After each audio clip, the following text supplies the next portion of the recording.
Il était une fois un roi qui se nommait Arthur. Il avait une fille qui s'appelait Amélia. Le roi, son père, l'adorait et tous les gens du village aussi.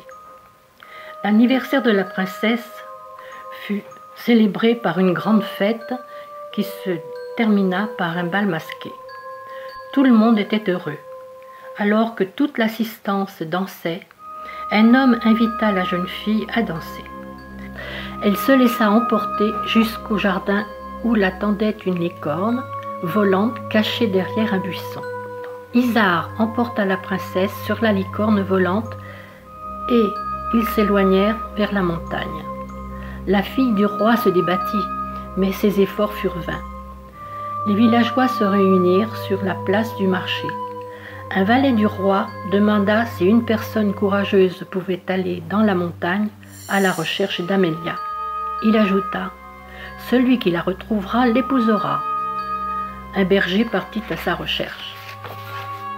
Arrivé dans la montagne, le berger eut froid et se réfugia dans une grotte, dans laquelle il entendit un grand rugissement. Un dragon surgit du fond de la grotte. Le valeureux berger sortit son épée de son étui et se battit courageusement contre la bête qui crachait du feu. Après une lutte infernale, il réussit à enfoncer l'épée entre les deux yeux de l'animal qui s'écroula mort. Après la lutte, il se reposa pendant un jour. Le surlendemain, il continua sa route et arriva dans un ravin. Tout à coup, une énorme pierre tomba du haut de la falaise. Un ricanement se fit entendre. « Ha ha ha !» c'était Isard. Est-ce que Marsan était mort? Non, Isard le croyait.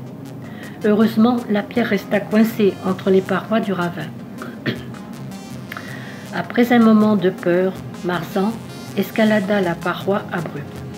Mais Isard était déjà parti quand il arriva en haut du précipice. Il arriva près d'un portail, entra et vit un château. Le berger se dit que c'était peut-être dans une de ces tours que la princesse était prisonnière. Il entra dans une tour et regarda si personne n'était là. Il entendit une voix. C'était Isard qui chantait. « Le berger est mort et la princesse est à moi. » Le berger trouva un plan pour tuer Isard. Le plan était celui-ci. Rentrer dans la salle sans faire de bruit, prendre son épée et le tuer. Il entra dans la salle et exécuta son plan. Il prit l'épée dans sa main. Un combat s'engagea entre Isard et le berger. Marsan gagna, après une lutte acharnée. Ensuite, il alla délivrer la princesse qui était émue. Il prit la licorne d'Isard. Ils se mirent en route vers le château. Une fois arrivé, le roi félicita Marsan. Comme le berger avait sauvé la princesse, Arthur la lui donna en mariage. Le lendemain, ils se marièrent et vécurent heureux. Ils eurent beaucoup d'enfants.